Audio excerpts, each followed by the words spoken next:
This is a video that you're not going to like, but at the same time, I do think this is a video that you're going to see some sort of value in talking about. Because when it comes to this player, this guy is well beloved amongst Montreal Canadiens fans. He is well loved amongst NHL fans for his crazy cool penalty shot, shootout goals, his overall prowess as a captain, the leadership, the development, the story, how he was traded from Vegas to Montreal, and everything in between. Let's talk today about Canadiens captain Nick Suzuki and the decline that he has seemed to have exhibited from last season up until now. Now, I'm not going to go out there and say that it's my words, it's my opinion, this is my analysis as to why this is going on. Nah, that'd be too easy. In fact, it would be setting myself up for failure because it would be so easy for people to go out there in the comments and disagree and say, okay, no, Lego, you're wrong about this because Suzuki is that, therefore your opinion and your perspective is not validated. What we're doing instead is talking about a post made on the Canadiens subreddit. What I thought was a very, very intriguing post here by MangoBoy76. What they did was they compared Nick Suzuki's analytics from this year. Analytics? No, analytics. My goodness, I can't believe I just said that. They compared his analytics from last year up until this year.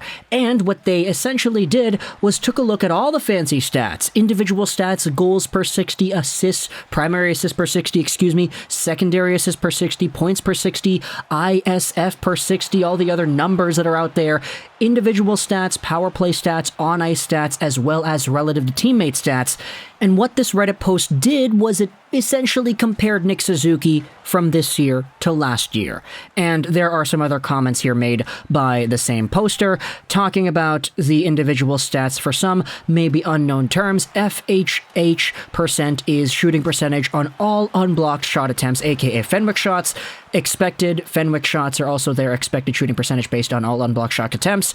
And then there's relative to teammate stuff as well. So when there's a player on the ice, the weighted average of all teammates on the ice, weighted by the player's time on ice percentage with the teammate. It's kind of weird to read all of these and try to understand them at face value, but pretty much there are a whole bunch of charts, there are a whole bunch of numbers, and what I wanted to do is read this post here on the subreddit today.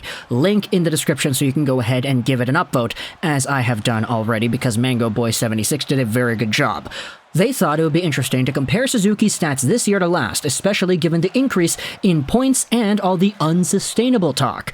Take a look at the 5v5 individual stats for Suzuki from 2022-2023 versus 2021-2022. Compared to last season, Nick Suzuki is putting up more points, but he's shooting less frequently and, on average, taking less dangerous shots. Despite that, his shooting percentage is way higher than it was last year, suggesting the increase in goal scoring has more to do with luck than improvements he has made per se. Now, okay, that's just one part of the argument here. 5v5 individual stats. Let's go to power play individual stats. The power play is a different story compared to even strength. Suzuki is scoring more than last season, but fewer of his shots are getting blocked, despite him shooting less frequently. On average, his shots are coming from more dangerous places, and as a result, his shooting percentage is a little better. These numbers suggest his increase in goal scoring is likely more due to improvements he's made rather than luck.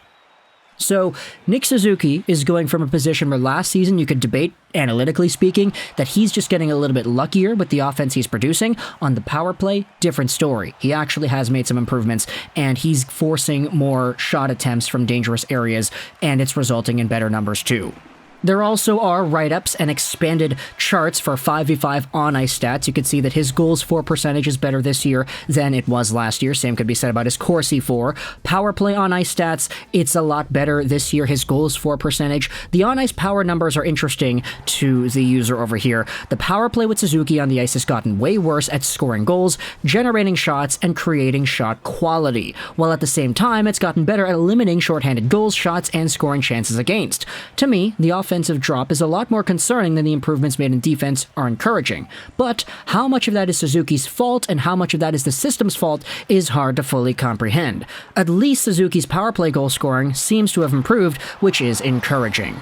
Now the real meat of it all. This is the big one, 5v5 relative to teammate stats. Now you can see that his goals plus minus per 60 is better this year than it was last. His Corsi as well. However, his expected goals for plus minus per 60 is actually worse this season, which is interesting because you look at how his goals for numbers per 60 are actually better.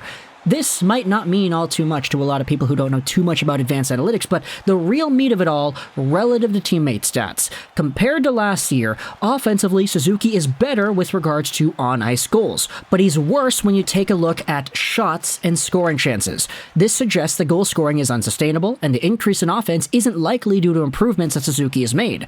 The inflated on-ice shooting percentage and the lower shot rates he has this year further point to this conclusion. So we can probably assume the increase in assists at 5v5 are also due to luck more so than improvements. Also, given Suzuki's raw Corsi numbers are being a bit better this year, but his relative numbers aren't, that suggests that it's not Suzuki's doing that the Habs are taking more shots with him on the ice, but rather his teammates are shooting more when Suzuki's on the ice.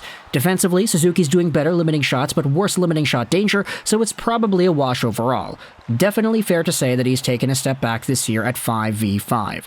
Too long didn't read at the end of this post made by, as we said, Mango Boy 76. I gotta get their name out there once more because this was a fantastic post.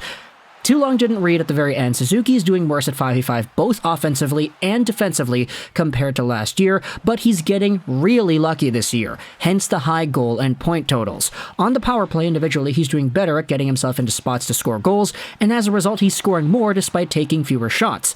Overall, the power play is worse than it was last year, but that's probably a systems thing.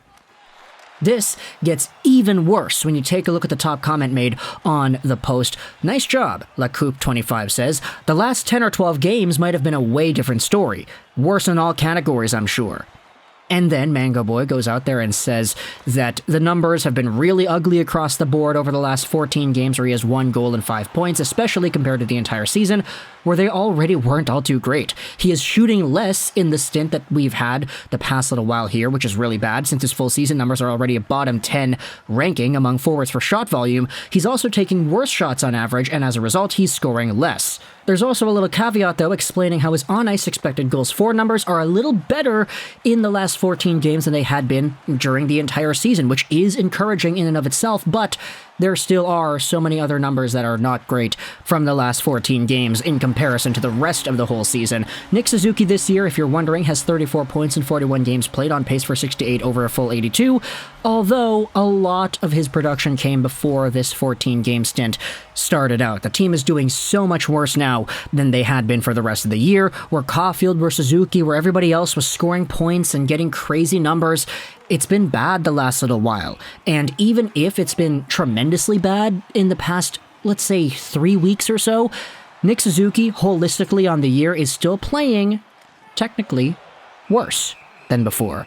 Which is why I wanted to make this video in the way that we did. I didn't go out there and tell you, oh, Suzuki is doing this. When I watch the Canadiens play, he goes out there and does this instead of doing that. I'm showing you the numbers from a Reddit user that actually had a really good write-up about this stuff, and that I'm going to go out there and assume is pretty accurate as to what the numbers represent. Now, obviously, numbers are just numbers. Numbers are not Suzuki's work ethic. They're not Suzuki's passing decisions per se. They're not his motor or his leadership. That's not what numbers represents. They're just representing the on-ice results as to everything that's going on. Shots, metrics, shot assists, overall assists, high danger chances, etc. The advanced numbers are telling a story of what the analytical profile is. But of course, we all know Nick Suzuki is a great leader, and he is everything the Canadiens have needed in a captain the last little while here, ever since Shea Weber ended up leaving.